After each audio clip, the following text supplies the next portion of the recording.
O homem mais famoso do planeta havia morrido completamente sozinho, num quarto, dependente de remédios para dormir, endividado e com medo de subir num palco. –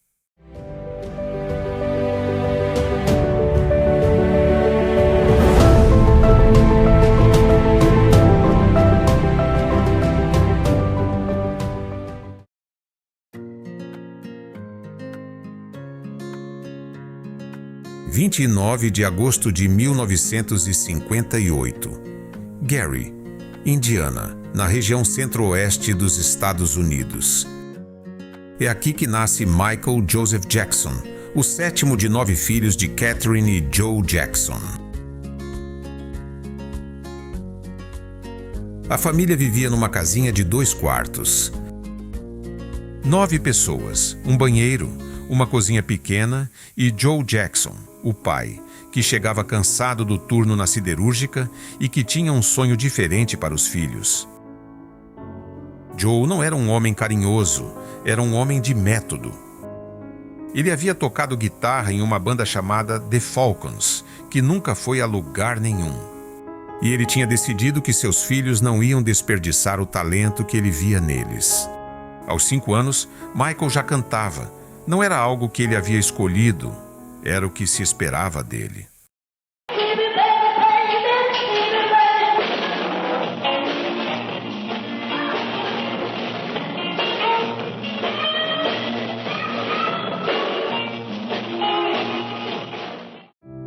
Joe Jackson acordava os filhos cedo, muito cedo.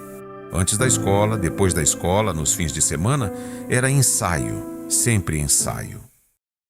E Joe não aceitava erro. How often would he beat you? Too much. Would he only use a belt?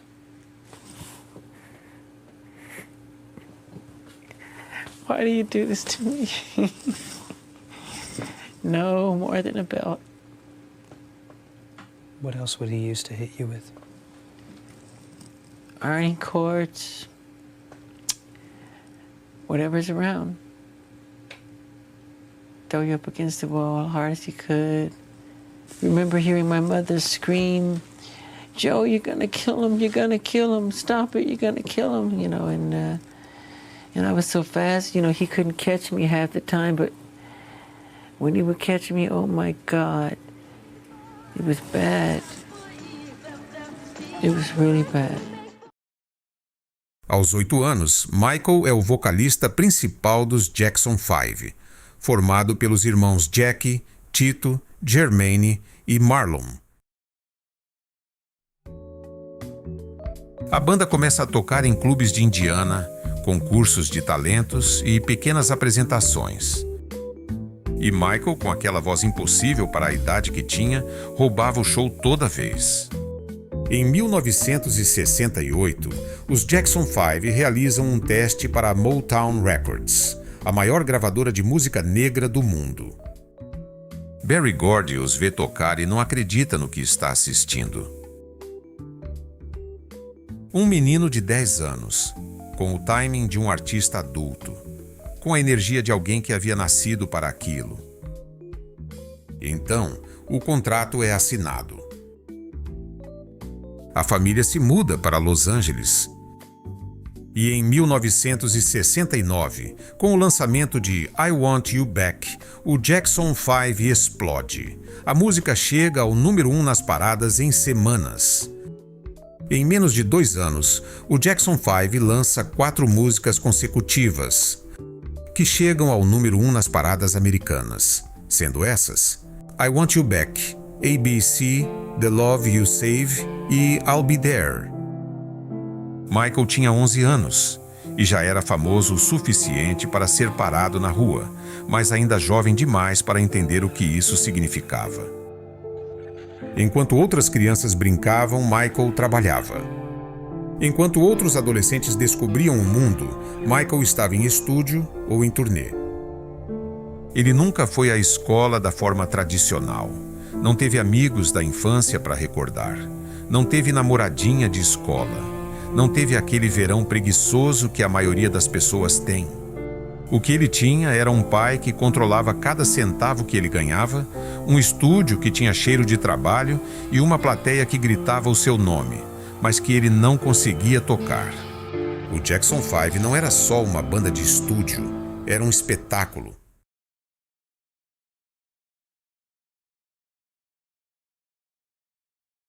Ainda em 1970, com Michael tendo apenas 11 anos, a banda embarcou na sua primeira grande turnê nacional pelos Estados Unidos. Hotéis lotados, fãs histéricas do lado de fora, seguranças na porta. A cena era a mesma que o mundo havia visto com os Beatles, só que desta vez, o centro das atenções era uma criança. Em cada cidade, o mesmo ritual: chegada discreta, soundcheck, show de 1h30, saída às escondidas para evitar a multidão. Michael aprendia com os grandes. Nos bastidores, ele observava outros artistas da Motown, James Brown, Jackie Wilson, Sammy Davis Jr., como um estudante que nunca desliga. Enquanto o Jackson 5 ainda estava na Motown, algo silencioso estava acontecendo. Michael estava crescendo. E a voz que havia conquistado o mundo quando ele tinha 11 anos estava mudando. A Motown percebeu isso antes de qualquer um. Em 1971, com apenas 13 anos, Michael lança seu primeiro álbum solo, Got to Be There, ainda dentro da Motown, ainda com o Jackson 5 em atividade.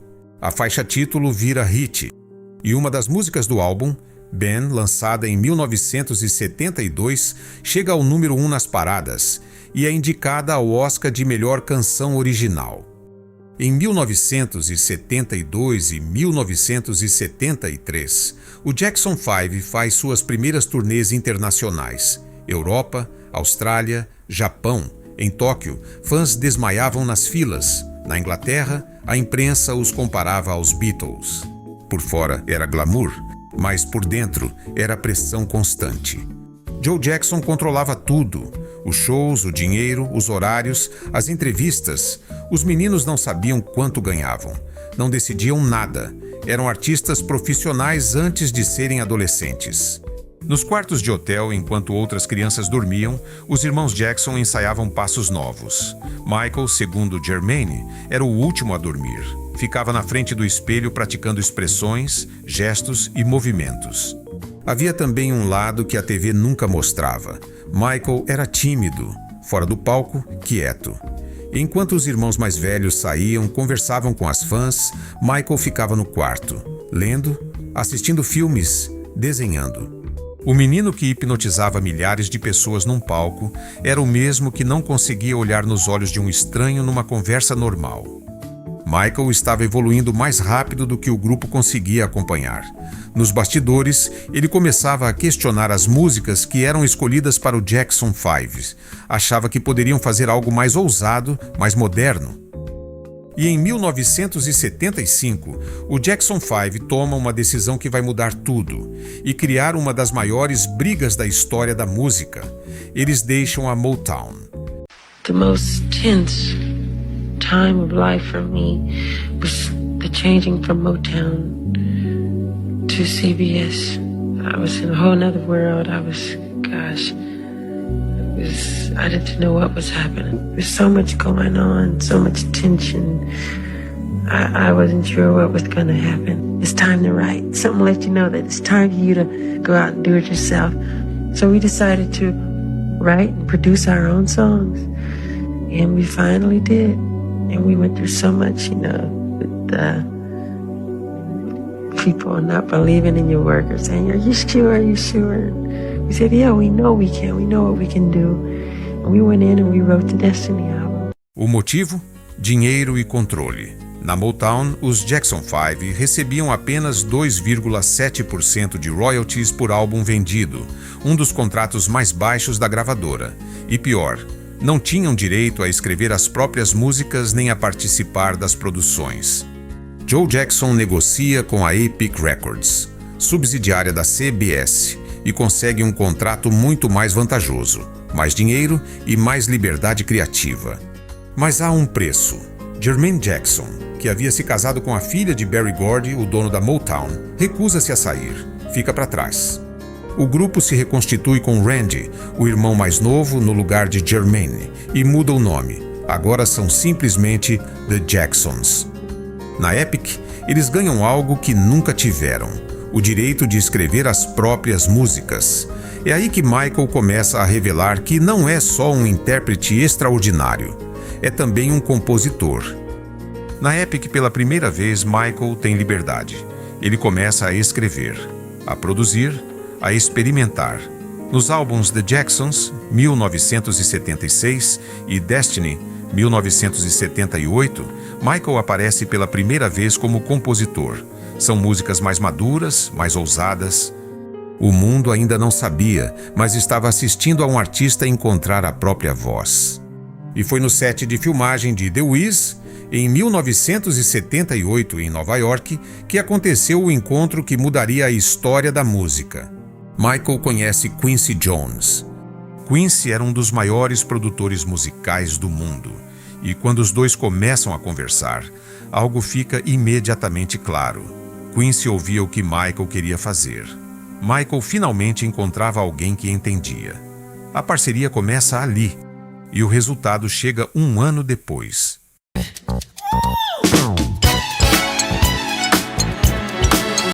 Off the Wall. Produzido com Quincy Jones, o álbum vende 8 milhões de cópias. É sofisticado, moderno, adulto. Michael tinha 21 anos e havia acabado de provar que existia muito além do Jackson 5. Bom, mas Michael queria mais. No Grammy daquele ano, Off the Wall foi indicado a apenas uma categoria. E não ganhou. Michael ficou em silêncio. Mas aqueles que o conheciam sabiam. Aquilo havia acendido algo nele. Ele voltou ao estúdio com Quincy Jones e passou 2 anos obcecado.